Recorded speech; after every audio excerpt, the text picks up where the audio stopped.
a mighty warrior, suffered from leprosy.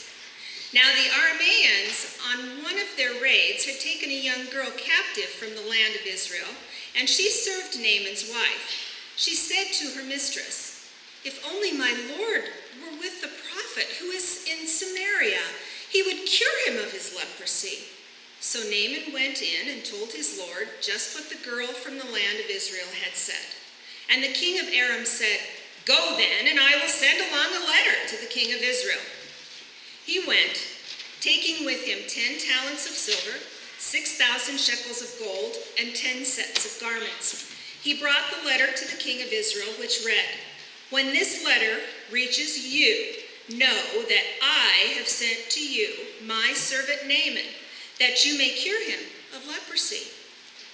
When the king of Israel read the letter, he tore his clothes and said, "Am I God to give death of life, that this man sends word to me to cure a man of his leprosy? Just look and see how he is trying to pick a quarrel with me." But then, when Elisha, the man of God, heard that the king of Israel had torn his clothes, he sent a message to the king. "Why have you torn your clothes? Let him come to me, that he may learn that there is a prophet in Israel." So Naaman came with his horses and chariots and halted at the entrance of Elisha's house. Elisha sent a messenger to him, saying, "Go, wash in the Jordan 7 times, and your flesh shall be restored, and you shall be clean." But Naaman became angry and went away, saying, "I thought that for me he would surely come out and stand and call on the name of the Lord his God, and would wave his hand over the spot and cure the leprosy. Are not Abana and Pharpar, the rivers of Damascus, better than all the waters of Israel? Could I not wash in them and be clean?" He turned and went away in a rage. But his servants approached and said to him, "Father, if the prophet had commanded you to do something difficult, would you not have done it? How much more when all he said to you was, 'Wash and be clean'?" So he went down and immersed himself 7 times in the Jordan, according to the word of the man of God. His flesh was restored like the flesh of a young boy, and he was clean. Thank you, Mary. Let me give you a little background here. It's pretty apparent that Aram and Israel are at war with each other. Naaman is what you would consider a 5-star general for the Arameans. And on one of the raids they capture a bunch of Israeli people, slaves. In fact, this was a common practice in the time period to capture a bunch of slaves. Is my microphone on? Are you able to hear me? Making sure that... Testing 1, 2. Testing.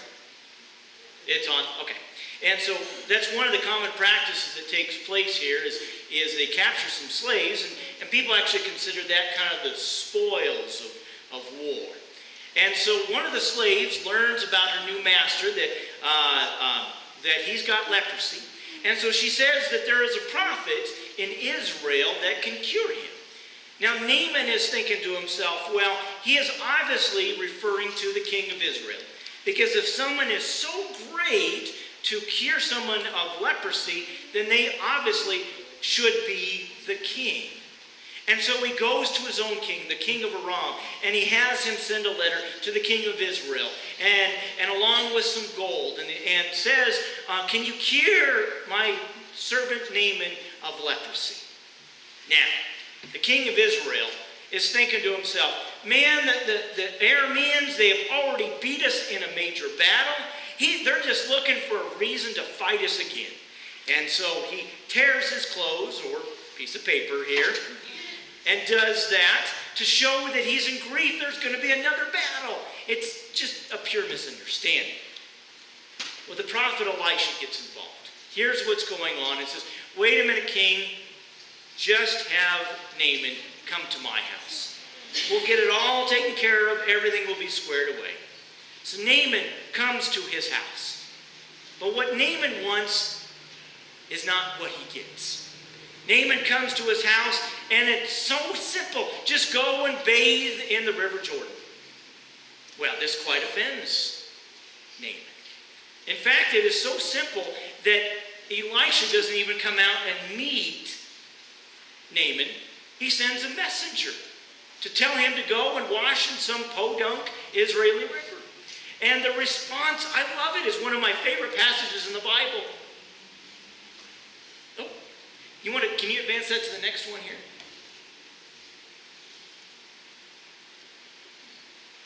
It's not advancing?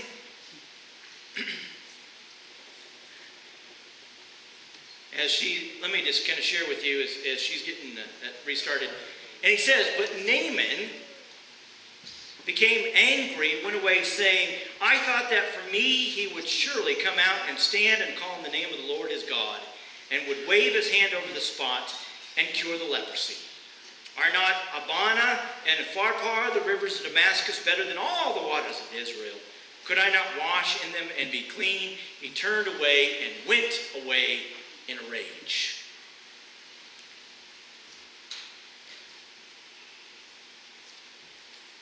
Naaman wants something complicated. He's expecting something magical. He wants something supernatural. He wants something in line with his status. Naaman is a great and mighty warrior, and what he gets is a messenger that just says, there's some simple river here that you can go take a bath in. And he is quite offended. Kermit Roosevelt, the son of Teddy Roosevelt, one time said of his dad, the trouble with dad is that he's got to be either the bride at a wedding or the corpse at a funeral. And then he says, there's a part in all of us that wants to be the life of the party, the center of attention. But it is truly the great man that realizes that all of us put on our pants the same way, one leg at a time. The writer Oliver Wendell Holmes one time was out walking around a nice, beautiful park. As he's going around, he was joined up by a little girl. And as they were walking along, he began to get kind of late, and the little girl said that she had to go home. And before she left, Oliver Wendell Holmes says, now tell your mother, when she asks where you've been, say that you've been walking with Oliver Wendell Holmes. And the girl didn't miss a beat, turned with all innocence, looked at the great writer and said, when your folks ask where you've been, tell them that you were walking out with Mary Susanna Brown. Simple, uncomplicated, something every day. There we go. We get to right screen here.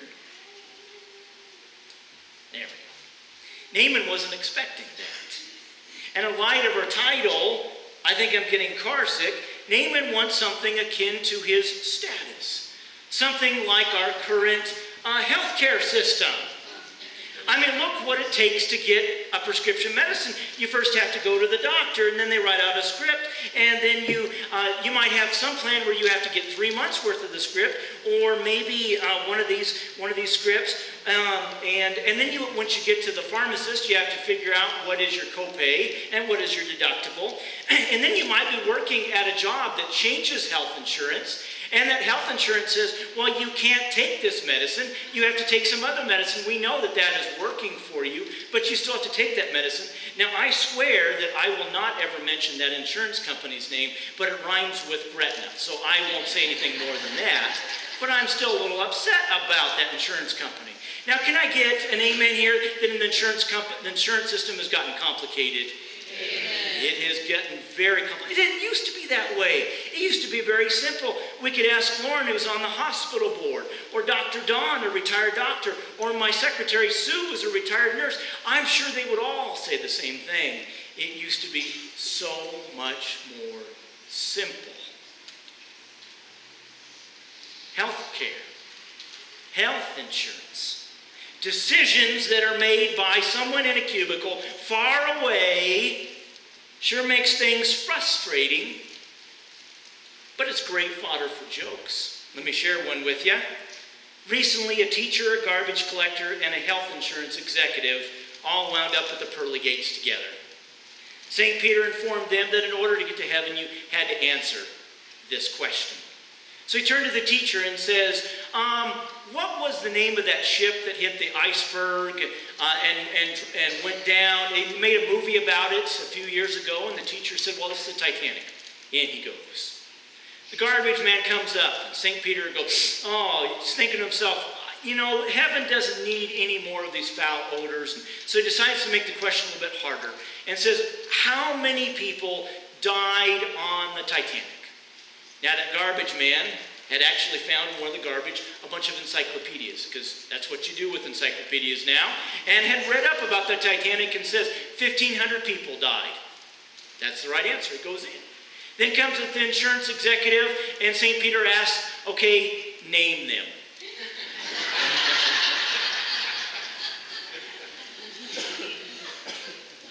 Fortunately, Naaman didn't have to contend with our current health insurance system. He just wanted to be cured. But he wanted something akin to his status. What he found was something entirely different. He found something that he wasn't looking for. He found something so much greater.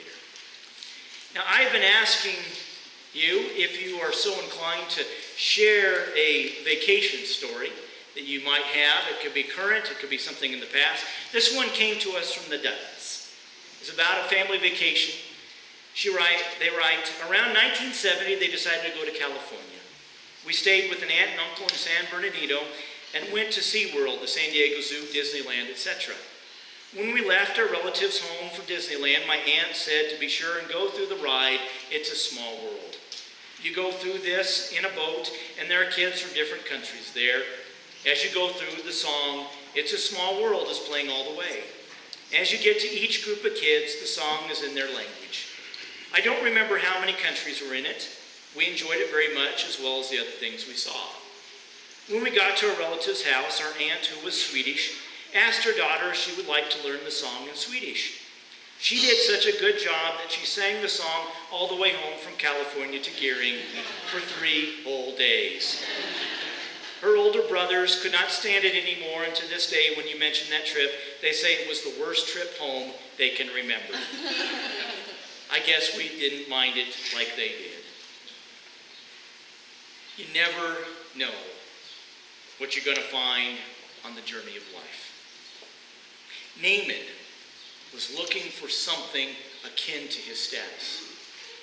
Yet what he found was something about the character of God. That God can be found in the simple things. Caring for a loved one. Being kind. Just being present. I often get a call from someone who has to go visit someone who has lost a loved one. And they say, I just don't know what to say to them. And I say, just be there. Just be present. You don't have to say anything. That simple thing, that sense of caring, Elisha knew about. We learned just a few weeks ago about the prophet Elijah and how he learned about that. Now Naaman is experiencing it. God teaches us these simple things. And isn't that what we're supposed to do for anyone who is sick on the journey? Not to worry about the upholstery, not worrying about getting delayed for the destination, not blaming the victim. We're supposed to be there. Hold their hand. Ask, are you okay? You know, Elisha taught Naaman this important lesson about his God. And if we were to continue to read that story about Naaman, we find that he becomes a disciple of our God, just in the next chapter. There's a beautiful essay I came across here recently called The Ones Who Care. The essay goes like this. Name the 5 wealthiest people in the world. Name the last 5 Heisman Trophy winners. Name the last 5 winners of the Miss America contest. Name 10 people who have won the Nobel or Pulitzer Prize. Name the last half-down Academy Award winners for Best Actor or Best Actress. How did you do? The point is, none of us remember the headliner of yesterday. These are no second-rate achievers. They're the best in their fields. But the applause dies, awards tarnish, achievements are forgotten, accolades and certificates are buried with their owners. Now here's another quiz.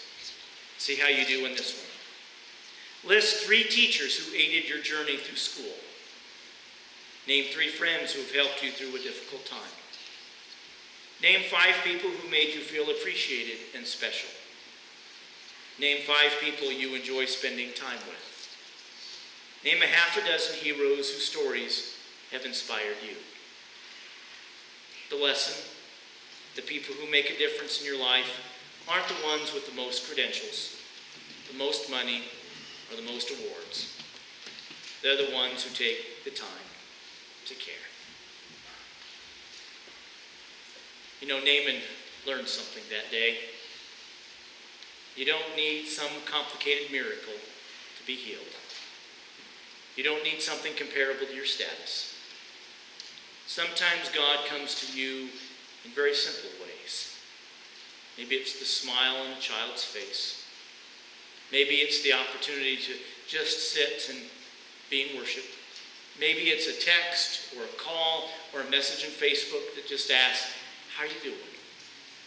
Maybe it's the sun coming up in the morning after a difficult night.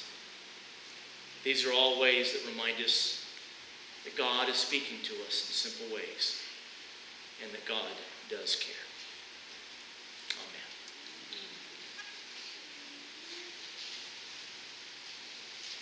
I'm going to ask the ushers to wait upon us as we give back to God.